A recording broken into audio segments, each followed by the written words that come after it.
is having a hard time keeping his cover up in check because he's so incompetent and demented. He can't keep his story straight. But one person that has their story very straight is Ghislaine Maxwell, who has now appealed to the United States Supreme Court on the basis that Alex Acosta gave her immunity in Florida. That was under the direction of Pam Bondi, by the way. So now the Supreme Court is going to hear this case of Ghislaine Maxwell. Now, let's not forget who Ghislaine Maxwell is. She is a convicted pedophile and accomplice. And let's hear from Virginia Roberts Gouffre, who is now deceased. Let's hear what she has to say about Ghislaine Maxwell. She is a monster. She's worse than Epstein. She did things even worse than Epstein did. She was vicious, she was evil, and she was a woman. Her lawyers have said Ghislaine Maxwell is not a Jeffrey Epstein, that she has been a victim of media spin. They're doing their job, but I know that woman. I've known her really well. Put it this way. Epstein was Pinocchio, and she was Geppetto. She was the guy controlling the strings. Jeffrey. Yep, she was pulling the strings. She had his money. He had her contacts. But Ghislaine was much more conniving and smart than Epstein ever was. Ghislaine Maxwell rode around in a car and looked for girls in school uniforms so that Jeffrey Epstein could pay them $250 to give him a massage while naked. These are little girls in school, and Ghislaine Maxwell was the procurer of those people. And despite the fact that Donald Trump calls everyone a nasty woman, liberal scum, all these horrible names, he's done nothing but wish her well. So that tells you all you need to know about their relationship. And it also tells you Donald Trump has given Ghislaine Maxwell a free pass to go in and say, this is a hoax, because he's saying it's a hoax, because he knows what he did. He knows how deep in the Epstein files he is. And so here's what he had to say in front of other world leaders. Mr. President, you have said that you have not been briefed on the Epstein files, or your name has not appeared in the Epstein files. But doesn't the AG have to tell you if your name is... Well, I haven't been overly interested in it. You know, it's a hoax that's been built up way beyond proportion. I can say this, those files were run by the worst scum on earth. They were run by Comey, they were run by Garland, they were run by Biden and all of the people that actually ran the government, including the auto pen. Those files were run for 4 years by those people. If they had anything, I assume they would have released it. The whole thing is a hoax. They ran the files. I was running against somebody that ran the files. Okay, so I have a few questions. There's a lot to unpack there. Epstein's a hoax, or Epstein's real and the Democrats put his name in it? And I just want to, he says these are the worst scum of the earth. But Ghislaine Maxwell, he wishes her well. She's a convicted pedophile. And he goes on, and I haven't been overly interested in the Epstein files. Motherfucker, that's all that has been talked about for 4 weeks. All you try to do is shut down the conversation.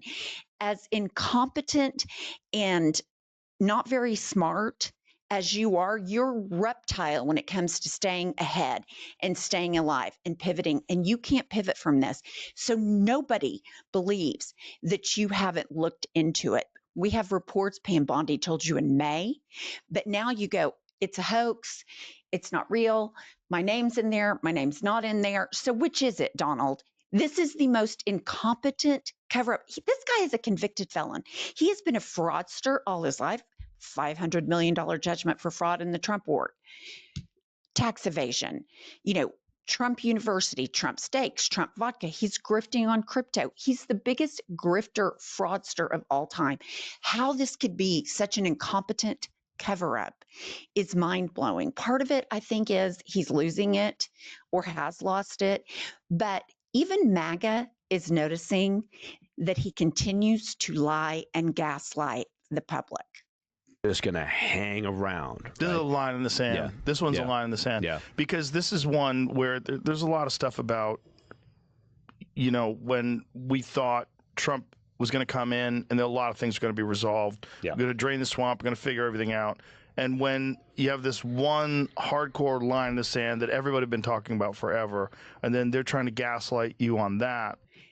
They try to gaslight you on that. Finally, Joe Rogan sees this is gaslighting. Some of the other people, like Charlie Kirk, Trump called him personally and said, quit talking about Epstein. That's why I find it so hard to believe he hasn't looked into it that much, because he's calling right-wing media influencers. But you've got Candace Owens, you've got Joe Rogan, you have Nick Fuentes, you have a ton of the right-wing echo chamber saying Trump is hiding something. This stinks to high heaven that he will not release the files. And what he did do is he sent Todd Blanche, his personal criminal attorney, down there to talk to her. Just remember, no one has more reason to lie and cover for Donald Trump and his involvement with Epstein than Ghislaine Maxwell. He is the one person that can get her out of prison. And then what I find so interesting is Trump says he dumped Jeffrey Epstein after their 15-year love affair bromance. Jeffrey Epstein, I've read reports, he dumped Trump because Trump doesn't pay his bills. Well, that's believable because we all know Trump doesn't pay his bills. But so it turns out, again, in the incompetent cover-up mode, Trump can't stick with the lie that he didn't hang out with Jeffrey Epstein anymore because of little girls. He can't keep it together. The cover-up, he can't keep it together. Here's what he said yesterday. Writing stories about the time you threw him out of Mar-a-Lago. Can you settle that? What was it about? What caused the breach for him? That's such old history. Very easy to explain, but I don't want to waste your time by explaining it. But for years, I wouldn't talk to Jeffrey Epstein. I wouldn't talk because he did something that was inappropriate. He hired help. And I said, don't ever do that again. He stole people that work for me. I said, don't ever do that again. He did it again. And I threw him out of the place, persona non grata. I threw him out, and that was it. I'm glad I did, if you want to know the truth. Okay, this is also in the same press conference. He had never had the privilege of going to Epstein Island, but a couple things to unpack there. I threw him out for inappropriate behavior. That's a fucking layup, Trump, because he was around girls that I viewed to be too young. But here's the deal. That's not why he threw him out. That's not why he broke up with them and kicked him out of Mar-a-Lago. It's because he hired employees away from Trump's country club. And here's the deal. Virginia Giuffre, who we just saw, she worked in Mar-a-Lago when Ghislaine Maxwell took her to see Jeffrey Epstein. That's where she came from, Mar-a-Lago. But I've also found something interesting. He says inappropriate behavior is that the inappropriate behavior was stealing his employees. You do not own other people. There's no slavery in this country.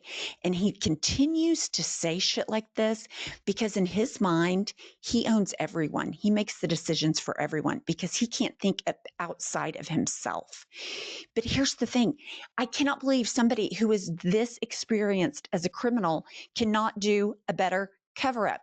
And let's hear from Jeffrey Epstein's brother, Mark, about what Jeffrey Epstein told him about Trump. Well, in the 2016 election, we were talking about the election, and Jeffrey told me that if he said what he knew about the candidates, they would have to cancel the election. That's a quote. That's exactly what he told me. He said, if I said what I knew about the candidates, they'd have to cancel the election. He didn't tell me what he knew, but that's what he said. Okay, number one, I do believe he told him what he knew. I think he told his brother. That's me, personally. Here's the deal. In 2016, Hillary Clinton and Donald Trump are running against each other. We know Hillary Clinton didn't go to Jeffrey Epstein Island. We know Bill did. So that's the rub on her. So the only thing that he could be talking about, because Hillary Clinton, no allegations that she partook in the Jeffrey Epstein scandal. He knew that Trump was in it up to his eyeballs. He told his brother that. The only people that are buying this bullshit out of Trump are these crazy triple Trumpers that are now running around in Free Ghislaine t-shirts, the Pizzagate people that thought there was a pedophile ring run out of a pizza place are now the people that are pro Ghislaine Maxwell, who is a convicted pedophile. Donald Trump knows he was in it up to his eyeballs. Jeffrey Epstein's brother just told us that. This is the biggest, largest cover-up. Here's the thing. It's an incompetent cover-up, but just remember, Watergate happened because Republicans held Nixon to account. All these Republicans, Mike Johnson is closing down Congress to cover for Trump because these people are immoral, they're unethical, they are cruel, and they're full of hate and addicted to power. And Donald Trump is absolutely despicable. He's appalling.